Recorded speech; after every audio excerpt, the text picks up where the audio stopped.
이는 한 아기가 우리에게 낳고 한 아들을 우리에게 주신 바 되었는데 그의 어깨에는 정사를 메었고 그의 이름은 기묘자라 모사라 전능하신 하나님이라 영존하시는 아버지라 평강의 왕이라 할 것입니다. 자, 오늘은 예수 이름의 비밀 12번째 시간, 예수님의 이름 12번째 따라합시다. 평강의 왕. 그렇습니다. 예수님의 또 다른 이름 중에 하나, 평강의 왕. 여러분, 이 이름이 소중하게 느껴지는 이유가 무엇일까요? 이 평강의 왕, 평화의 왕, 이 예수 그리스도의 이 또 하나의 이름, 이 평강의 왕 예수라는 이 이름이 왜 우리에게 소중하게 느껴질까요? 세상을 장악하고 있는 어둠의 권세, 그 전쟁의 영, 그 어둠의 권세, 그 전쟁과 다툼 속에서 주님은 뭐가 되시니까? 평화가 되시고 평안이 되시고 평강이 되신다니까. 그 예수 그리스도의 이름, 평강의 왕 예수, 그 이름이 우리에게 너무나도 소중하게 느껴지는 거죠. 여러분, 인류의 역사, 인간의 역사는 전쟁의 역사입니다. 크고 작은 이런저런 전쟁으로 통해서 이루어진 피해 역사가 인간의 역사, 인류의 역사죠. 부족과 부족이 싸우고 민족과 민족이 싸우고 종교와 종교가 싸우고 한 집단이 다른 집단을 무섭게 싸워왔습니다. 그리고 지금도 싸워가고 있죠. 또한 국가 간의 전쟁뿐만이 아니라 같은 나라 안에서도 지방과 지방, 마을과 마을끼리의 대립이 있습니다. 그 속에서 가진 자와 못 가진 자가 싸우고 보수와 진보가 싸우고 신세대와 기성세대가 싸우고 남편과 아내가 싸우고 자식과 부모가 첨예한 갈등과 대립을 겪어가고 있습니다. 인간 사회가, 우리가 사는 세상, 비록 총과 칼로 싸우는 것은 아니라 할지라도 정치인들은 파당을 지어서 싸우고 경제인들은 경쟁과 또한 흡수, 합병을 통해서 전쟁처럼 싸우고 있습니다. 우리는 어떻습니까?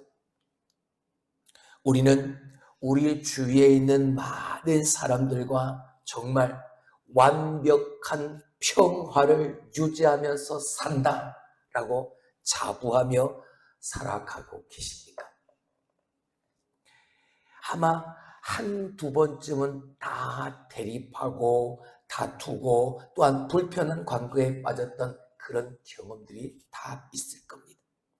그만큼 평화를 만들고 평화를 유지하는 게 어렵다는 의미가 되겠죠. 겉모양만 자꾸 바꾼다고 해서 평화를 얻을 수 있는 것은 아닙니다.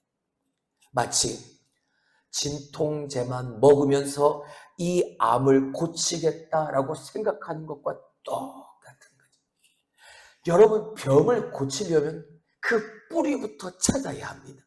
이 병이 걸린 그 근본, 그 뿌리부터 치료를 해야 완전하게 나음을 얻게 되어지는 거예요. 겉모습만 바꾼다고 평화가 찾아오는 건 아니에요. 평화를 제대로 이해하기 위해선 그 싸우고 다투고 전쟁을 일으키는 그 원인을 찾아야, 그 근본 문제를 해결해야 진정한 평화가 찾아오고 그 평화를 온전히 누릴 수 있게 되어지는 거죠. 여러분, 전쟁은 어디에서부터 시작이 되어질까요? 성경은 말합니다. 전쟁은 어디에서부터? 마음에서부터 비롯된다고 말하죠. 성경은 모든 전쟁의 원인은 바로 인간의 마음에서 비롯된다고 말합니다. 핵폭탄이 문제가 아니라 그 핵폭탄을 다른 인간에게 사용하려는 인간의 죄성, 그게 문제라고 성경은 지적하는 거예요. 총칼 들고 싸우기 이전에 이미 마음으로부터 서로에게 총칼을 들고 있다라고 성경은 말하고 있습니다. 야고보서 4장 1절을 봅니다. 너희 중에 싸움이 어디로부터, 다툼이 어디로부터 나느냐? 너희 지체 중에서 싸우는 정욕으로부터 나는 것이 아니냐. 어디로부터요? 너희가 싸우는 그 정욕으로부터. 여기서 정욕이란 게 뭡니까? 이기적인 욕망을 말하는 거죠. 여러분, 아담과 하와가 에덴 동산에서 선악과를 따먹는 죄를 범한 그 근본적 이유가 무엇입니까? 물론 마귀 사탄의 유혹을 받았기 때문이죠. 근데 그 유혹이 어떤 유혹이었습니까? 야, 하나님이 너 이거 먹지 말라고 그랬지. 왜 그런 줄 알아? 이걸 먹으면 하나님처럼 되니까 하나님이 너한테 이걸 먹지 말라고 한 거예요. 속삭입니다. 유혹하죠. 근데 아담과 하와와 아담이 덜컥 그 유혹에 넘어가 버린 마음이 나의 이기적인 욕망, 삐뚤어진 욕망, 뭐처럼, 누구처럼, 하나님처럼 되고자 하는 그 삐뚤어진 욕망이 내 마음속에서부터 일어나게 되어진 거예요. 여러분, 죄가 뭡니까? 죄는 이기적 자기 중심을 말하는, 나만 생각하는, 뭐가 옳으냐, 뭐가 그르냐, 이게 문제가 아니라 뭐가 내게 더 유익이 되었느냐, 내게 더 좋은 것이 뭐냐, 이것부터 생각하는 것이 인간입니다. 남이야 어찌되건 자기밖에 모르는 사람들이 모여 살면 항상 전쟁이, 다툼이, 분열이 일어날 수밖에. 나만 생각하니까 내게 뭐가 더 좋은가, 나의 그 이기적 중심주의가 내 안에 살아있으니까 이런 생각을 가지고 모여 살면 다툼과 전쟁이 일어날 수밖에. 좋은 건 남보다 내가 먼저 가져야 하고 더 많이 가져야 하니까 두 사람만 있어도 싸움이 일어나는, 나보다 더 뛰어난 사람, 나보다 더 가진 사람, 경쟁 상대가 되어지고 다 적이 되어집니다. 요한복음 14장 27절에 예수님이 이런 말씀을 하셨습니다. 평안을 너희에게 끼치노니 곧 나의 평안을 너희에게 주노라. 할렐루야. 이러한 다툼과 분쟁과 전쟁이 일삼고 전쟁 속에서 다툼 속에 살아가는 우리에게 예수님이 평안을 너희에게 끼쳐준다고, 그리고 나의 평안을 너희에게 준다고 말씀하셨어요. 근데 그 뒤에 있는 내가 너희에게 주는 것은 세상이 주는 것과 같지 아니하니라. 그러면 이걸 바꿔서 말하면 세상도 우리에게 뭘 준다? 평화를 준다라는 말이 되어진 거예요. 자, 그러면 세상이 주는 평화, 그 평화는 뭘까요? 여러분, 그 평화는 완전한 평화가 아니에요. 그 평화는 불안하고 그 평화는 그저 겉모습만 평화로울 뿐 가짜 평화. 여러분, UN 국제평화기구, 이 UN과 같은 국제기구도 세상이 만든 평화의 도구입니다. 두둑하게 쌓여있는 은행의 잔고도 세상이 주는 평화일 수 있습니다. 그러나 이러한 세상이 주는 평화는 금방 바닥을 드러내고 말죠. 세상 사람들은 아무리 유엔과 같은 국제기구가 있다 해도, 두둑한 은행의 잔고가 있다 해도 세상 사람은 조금만 화가 나거나 내가 상처를 입으면 금방 내 마음속에 있는 평화를 잃어버리고 맙니다.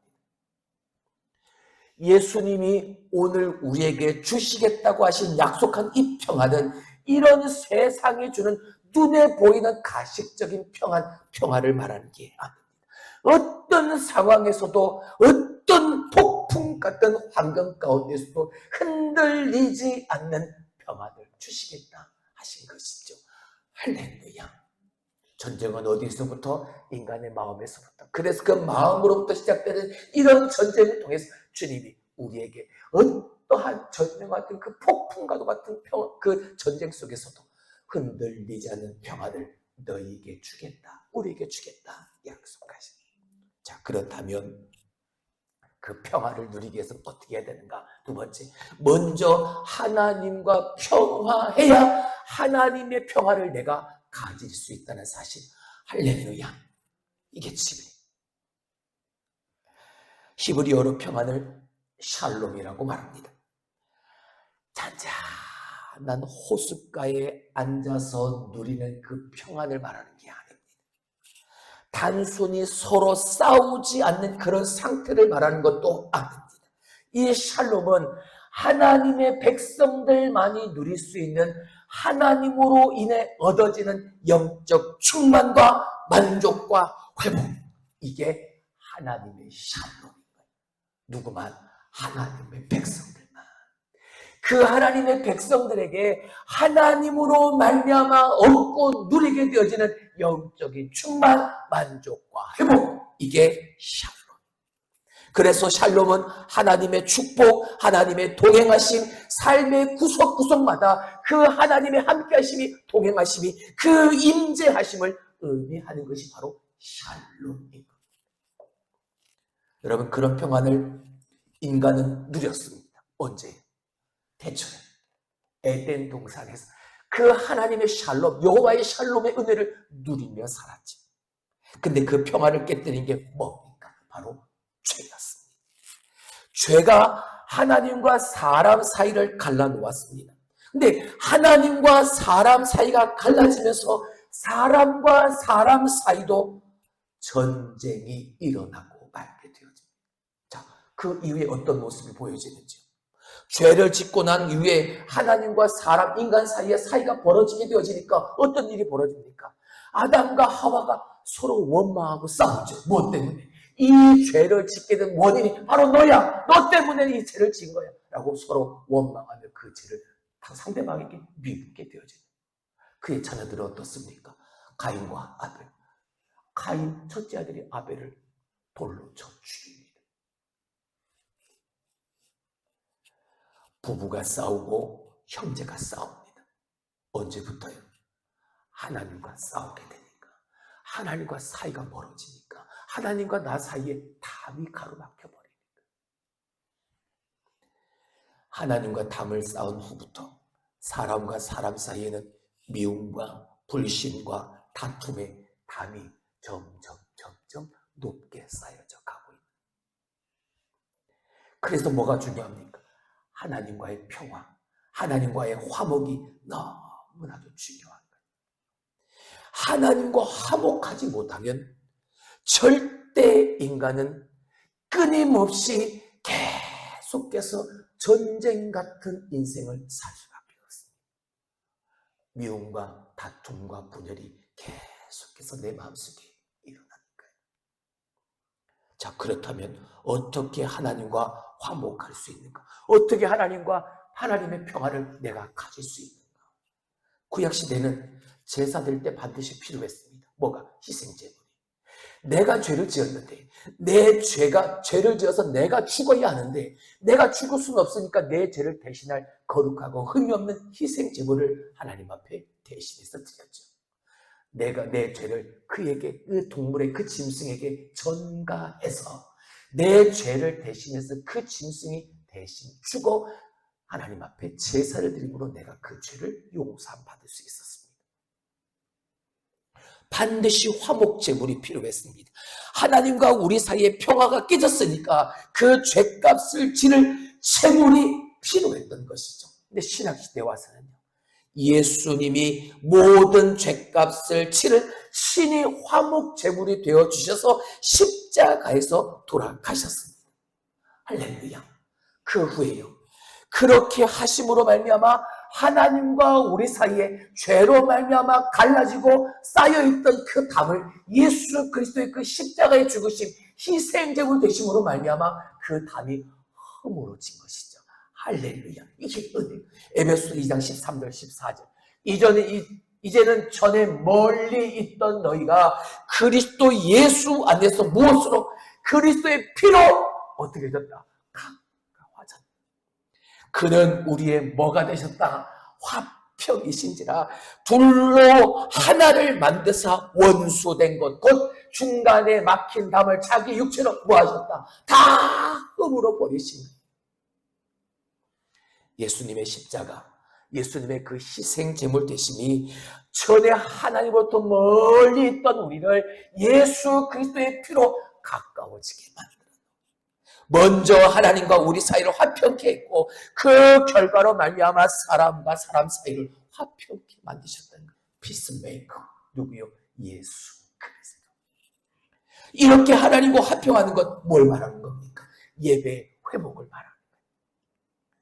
여러분, 가정이 늘 싸우고 다툼이 끊이지 않는 가정이라면 그 가정의 구성원 중 한 사람은 반드시 예배가 무너져 있을 겁니다. 교회가 분열되고 교회가 계속해서 싸운다면 교회의 구성원 중 누구는 반드시 예배가 무너져 있을 겁니다. 하나님과 화목해야 하는 것. 각자가 하나님 앞에 회개하고 하나님과 먼저 화목을 이루어야 하나님의 평화가 우리의 평화가 되어질 수 있습니다. 그러면 하나님께서 사람과 사람 사이의 관계도 화목해 하십니다. 사도 바울이 그의 서신서마다 빼놓지 않고 기록한 문장이 있죠. 은혜와 평강이 너희에게 있을지어다. 할렐루야. 근데 은혜와 평강 이 순서가 바뀐 적이 한 번도 없습니다. 항상 은혜가 먼저고 그 뒤에 평강이 나옵니다. 우리가 누리는 평강은 은혜가 있어야 그 평강을 누리게 되어집니다. 우리가 누리는 하나님의 평강은 예수 그리스도의 십자가의 은혜가 있었기에 가능한 일이었다. 할렐루야. 그래서 하나님과의 먼저 화목의 은혜가 우리 가운데 있어야 하나님의 그 평강이 우리의 평강이 되어질 수 있습니다. 그렇다면 어떻게 주님의 그 은혜 아래서 하나님의 평강, 그 평화를 누릴 수 있는가? 첫 번째, 기도해야 한다는 거예요. 여러분, 이거 만고불변의 진리입니다. 무슨 일을 하든지 하나님의 일이 있어서 가장 앞서야 되는 건 기도입니다. 하나님과의 평화를 누리려면 당연 기도가 필요합니다. 빌립보서 4장 6절 7절의 말씀을 봅니다. 아무것도 염려하지 말고 다만 모든 일에 기도와 간구로 너희 구할 것을 감사함으로 하나님께 아뢰라. 그리하면 모든 지각에 뛰어난 하나님의 이것이 뭐가요? 평강이 그리스도 예수 안에서 너희 마음과 생각을 뭐하시리라? 지키시리라. 할렐루야. 그렇습니다. 우리의 마음의 불안과 염려를 이기는 방법은 하나님 앞에 온전히 맡기는, 하나님 앞에 아뢰는, 하나님 앞에 온전히 맡기는 방법은 기도밖에 없습니다. 그러면 하나님의 평강이 우리의 마음과 우리의 생각을 뭐 해주신다? 지켜주신다. 살아있는 기도의 생활. 그 살아있는 기도의 생활이 하나님이 우리의 마음과 생각을 지켜주신다는 약속입니다. 염려가 많아지면 기도가 적어집니다. 반대로 기도가 많아지면 염려는 줄어들 수밖에 없습니다. 왜요? 기도가 많아지면 많아질수록 하나님의 평강이 내 안을 채우게 되어지니까요. 기도하는 사람은 어떤 돌발적인 상황이 일어나도, 어떤 무서운 대적이 몰려와도, 어떤 사망의 음침한 골짜기를 지난다 할지라도 절대 흔들리지 않습니다. 왜요? 구하라, 아뢰라. 그리하면 모든 지각에 뛰어난 하나님의 평강이 모아주십니까? 지켜주십니까? 하나님이 주시는 평안함이 그 안에 늘 충만하기 때문인 거죠. 우리가 기도하면 그 하나님의 평강을 누릴 수 있는. 두 번째, 하나님의 평화를 누리려면 뭐 해야 될까? 두 번째, 말씀으로 충만해야 합니다. 이사야 11장 9절의 말씀을 볼까요? 내 거룩한 산 모든 것에서 해됨도 없고 상함도 없을 것이니 이는 물이 바다를 덮음같이 여호와를 아는 지식이 세상에 충만할 것입니다. 여러분, 여기서 해됨도 없고 상함도 없다라는 이 말씀의 원래의 의미는요, 다툼과 서로 미워하고 그러므로 말미암아 싸우기 때문에 거기서 오는 아픔이 없을 것이라는 의미입니다. 그러면 왜 이러한 해됨도 없고 상함도 없을 것이라고 이사야는 말하고 있는 거예요? 무엇 때문인가? 무엇 때문에 해됨도 없고 상함도 없을 것이라고 말합니까? 바로 여호와를 아는 지식이 충만하기 때문이라고요. 여호와를 아는 지식이 뭡니까? 하나님의 말씀입니다. 여호와를 아는 지식이 하나님의 말씀이 물이 바다를 덮은 같이 세상에 충만하니까 그 말씀으로 말미암아 해됨도 없고 상함도 없게 되어지는 역사가 일어납니다. 물고기가 물속에 있어야만 물고기는 생명을 유지할 수 있습니다. 하나님 나라의 모든 피조물은 오직 하나님의 말씀 속에서만 그 생명을 유지할 수 있습니다. 말씀이 육신이 되어 우리 가운데 오신 예수 그리스도 안에서, 그래서 하나님은 말씀으로 직접 다스리시는 것이고, 우리는 그 말씀하신 말씀 앞에, 그 하나님 앞에 하나님의 백성들이 자발적으로 그 말씀 앞에 순종할 수밖에 없도록 하나님이 만들어 가시니, 왜? 우리는 그 말씀 안에서만 생명을 유지할 수 있어요. 그때 비로소 우리는 서로 간에 완전한 화평을 이룰 수 있게 되어요. 무엇 때문에? 영을 아는 지식 때문에. 그래서 하루에 가장 집중력이 좋은 그 시간, 말씀을 읽고 말씀을 또 묵상하는 삶을 살아가야 하는 그 시간, 그 일에 투자하는, 말씀으로 충만해서 뭘 누리도록? 하나님의 평강, 하나님의 평안, 하나님의 평화를 누리는 삶을 살도록 말입니다. 예수님은 말씀을 통해서 우리 가운데 임재하십니다. 왜요? 친히 말씀이신 그분이 인간의 몸을 입고 이 땅에 오신 성육신하신 분이시니까 말씀으로 우리 가운데 임재하십니다. 그러니까 그 말씀을 내가 흡수하는 만큼, 그만큼 평강의 왕이신 예수님이 우리의 마음을 기경하시고 우리의 마음을 치유해 주시는 거죠. 할렐루야. 그 속에서 우리는 하나님의 평안, 그 샬롬의 은혜를 맛보는 것이고. 세 번째, 어떻게 주님의 은혜 아래서 하나님의 평화를 누릴 수 있을까? 따라합시다. 우상을 제거해야 한다. 하나님의 평안을 누리려면 내 안의 우상, 그리고 내 주위에 있는 우상을 다 제거해야 한다. 구약성경 역대하 14장을 보게 되어지면 남유다의 아사 왕이 나옵니다. 근데 이 아사 왕을 성경은 뭐라고 표현했냐면, 여호와께서 아사에게 평안을 주셨으므로 라고 말을 하고 있습니다. 그리고 그 땅이 평안했다고 성경은 기록하고 있죠. 아사 왕이 다스렸던 10년 동안은 전쟁이 일어나지를 않았습니다. 하나님께서 완전한 평화를 그 아사 왕에게 허락하셨기 때문에, 성경은 뒤이어서 그 놀라운 평화와 평안의 비밀을 이렇게 말합니다. 14장 7절에 아사가 일찍이 유다 사람에게 이르되 우리가 우리 하나님 여호와를 뭐했으므로? 찾았으므로 이 땅이 아직 우리 앞에 있나니 우리가 이 성읍들을 건축하고 그 주위에 성곽과 망대와 문과 빗장을 만들자. 우리가 주를 뭐했으므로? 찾았으므로 주께서 우리 사방에 평안을 주셨다. 할렐루야. 뭐해서요? 찾아서요. 누구를요? 하나님, 주님을. 여기서 주를 찾았다는 이 말은 전심으로 하나님만을 예배했다는 말입니다. 하나님이 기뻐하시지 않는 것들을 과감하게 다 버렸다는 말이죠.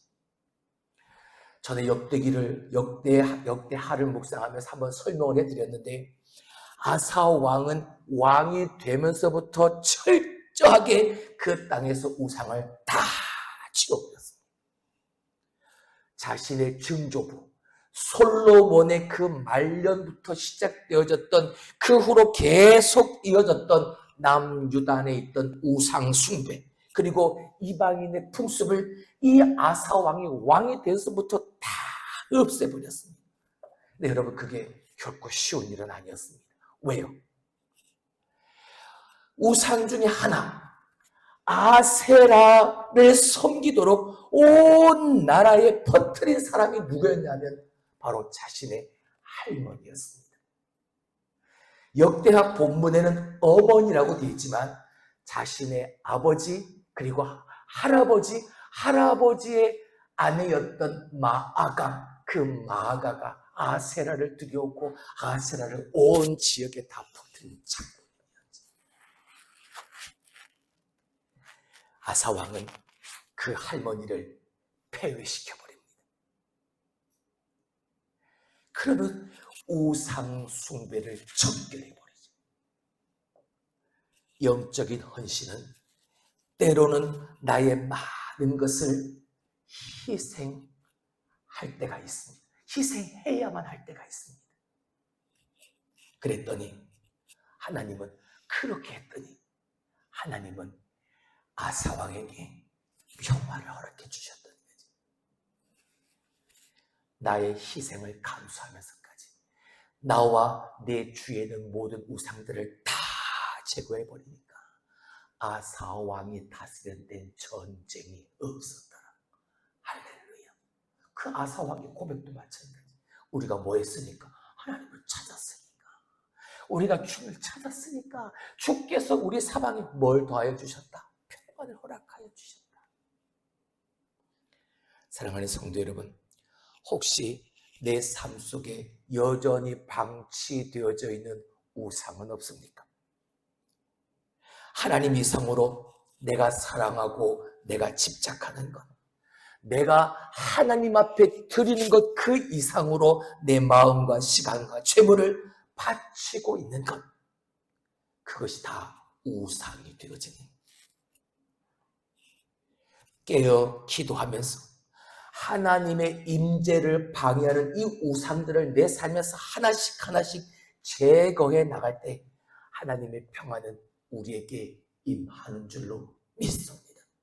그 우상들이 깨끗이 내 삶에서 제거되어지는 그날 하나님은 나에게 평안을 허락하여 주시는, 그렇습니다. 여러분, 평강은, 평안은, 평화는 상황이 만들어내는 것이 아닙니다. 평강의 왕이 임하시면서 우리에게 주어지는 것이 평강입니다. 우리는 주변 상황이 좋아서, 그리고 내가 지금 힘들지 않아서 내가 지금 평안한 것이 아닙니다. 평강의 주님을 내가 모시고 있기에 내가 평안한 것이죠. 주님의 평강을 원한다면 나의 모든 힘든 이 현실 속에 끊임없이 그 예수 그리스도 평강의 왕을 초청하고 초대하고 맞아들여야 합니다. 전쟁 같은 내 삶 속으로, 내 어려움 속으로 오늘도 그 예수 그리스도를 내 안으로 초청해요. 여러분, 기적은요, 내가 빨리 탈출하는 것이 아닙니다. 문제에서 탈출하고 어려움에서 탈출하는 것, 그게 기적이 아닙니다. 기적은 하나님께서 그 문제를 어떻게 복으로, 은혜로 바꿔 가시느냐, 이게 기적인 거죠. 여전히 어려움은 있고 문제는 있는데 이 문제와 어려움 속에서 하나님이 나를 어떻게 탈출시키는, 이게 문제가 아니라 얼마나 빨리 탈출하는, 이게 기적이 아니라 하나님이 그 문제를, 그 고통을, 고난을 어떻게 은혜와 복으로 바꿔 가시는, 이게 기적인 거예요. 그러니까 지금 우리가 처해 있는 이 모든 힘든 상황, 이 전쟁과도 같은 이 고통스러운 상황 속으로 평강의 왕이신 주님을 초청하고 초대하고 맞아들여야 합니다. 내가 빠져있는 이 구렁텅이에서 하나님이 나를 빨리 빼내주시는 것보다 훨씬 더 놀라운 기적은 그 하나님이 나의 이 구렁텅이 안으로 들어오셔서 이 문제를, 고난을, 고통을 은혜와 복으로 바꿔 가시는 것, 이게 훨씬 더 기적인 거예요.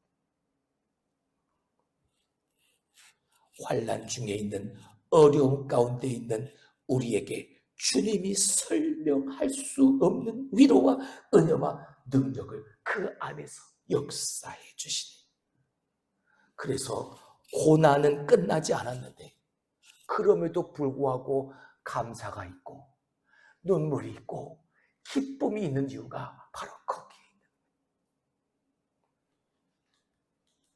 평강의 왕이신 주님을 뭐하나? 초대하라. 내가 그 자리에서 탈출하려고만 하지 말고 그 어려움과 전쟁터 같은 이 상황 속으로 주님을 모셔드리라. 주님을 초대해서 그 주님이, 그 하나님이 이 상황을 역전시키셔서 하나님의 평강, 하나님의 평화, 하나님의 평안으로 이끌어 가시는 그 역사의 주인공이 되어져라. 평강의 왕이신 주님은 오늘도 우리가 그렇게 초대하는 것을 주님은 기다리고 계십니다. 고난 속에 있는 우리에게 오셔서 내 상황을 변화시키기 전에 먼저 그 주님은, 하나님은 나를 변화시키십니다. 정결하게 하시고 믿음을 더욱더 크게 하시고 내 인격을 성숙시키셔서 정금과 같이 나를 연단하신 그 후에 그 고난에서 빠져나올 수 있도록 하나님은 역사하시는 거예요. 그리고 그 역사에 나를 사용하시는 거예요. 사랑하는 성도 여러분, 하나님의 평화를 누리기 위해 기도할 수 있기를 원합니다. 그리고 그 하나님의 평화를 누리기 위해 말씀으로 충만하시게 주님의 이름으로 축원합니다. 무엇보다 내 삶에 방치되어져 있는 이 모든 우상들을 다 제거할 수 있기를 원합니다. 그리고 그 속에서 평강의 왕이신 예수님을 내 삶으로 초청해서, 초대해서 내 안에서 먼저 나를 바꾸어 가시는 그 하나님의 역사, 그렇게 변화되어진 나를 통하여 이 고통과 이 어려움과 전쟁과 같은 이 상황 속을 하나님께서 은혜와 복으로 바꾸어 가시는 그 하나님의 역사의 주인공이 되어지는 저와 여러분이 될 수 있게 주님의 이름으로 축원합니다. 하나님의 평화를 맛보기 위해서는 기도해야 하고 말씀으로 충만해야 하고 하나님보다 내가 더 사랑하고 섬기는 그 모든 우상들을 제거해야 합니다. 그런 여러분이 될 수 있길 주님의 이름으로 축원합니다.